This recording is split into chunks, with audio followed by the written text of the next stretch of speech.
5 minutes for an opening statement. Thank you, Madam Chair. Thank you for holding today's hearing. And I appreciate Chairman Clayton and the gang here joining you today. Interesting that the whole commission is here.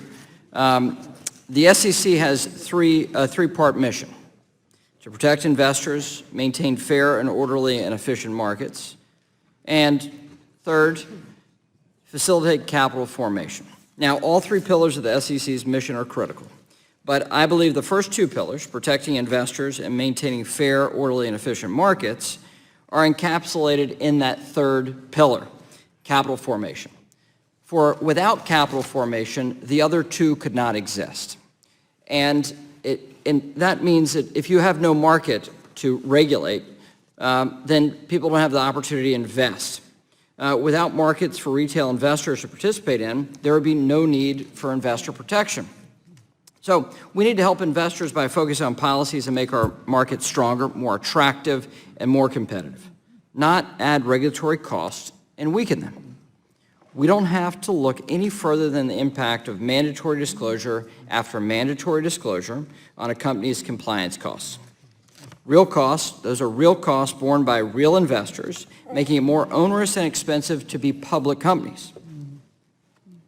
Companies heavily burdened by costs will choose to stay in the private markets, ultimately depriving retail investors of choices and opportunities in the public markets.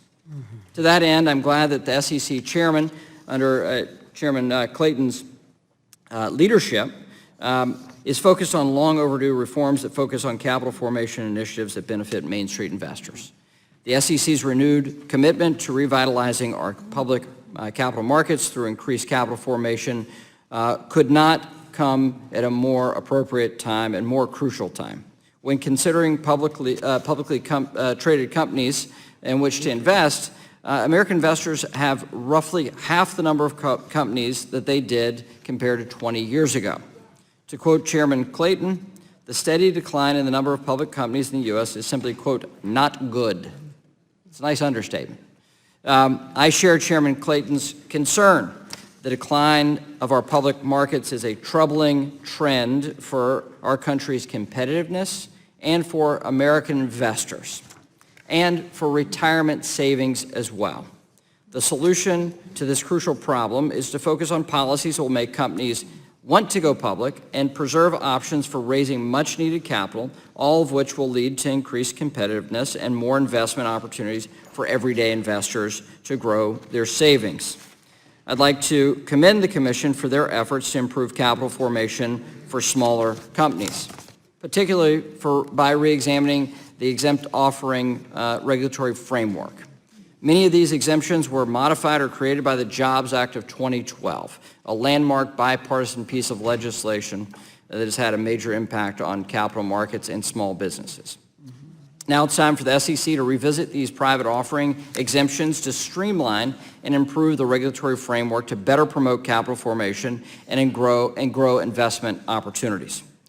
One exemption that warrants modernization is the crowdfunding exemption. My original crowdfunding bill, which was included in the Jobs Act, was only a few pages long, 11 pages in fact.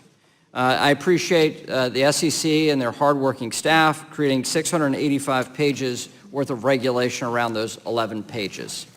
The absurdity of this I point out a number of times since then, so you've given me at least the rhetorical value of talking about the burden of SEC regulation, making an exemption and a public law completely meaningless because of the impact and the cost.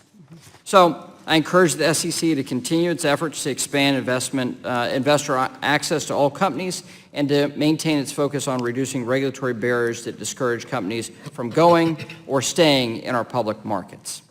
Stronger public markets translate to more economic growth and greater opportunity for everyday American investors to grow their savings and reach their goals of home ownership, retirement, or simply a better way of life. Now, in conclusion, we'll hear a lot of doom and gloom today. It is not all doom and gloom. The markets now appear healthier in the last 2 years. Investment opportunities are better now than they have been in recent years.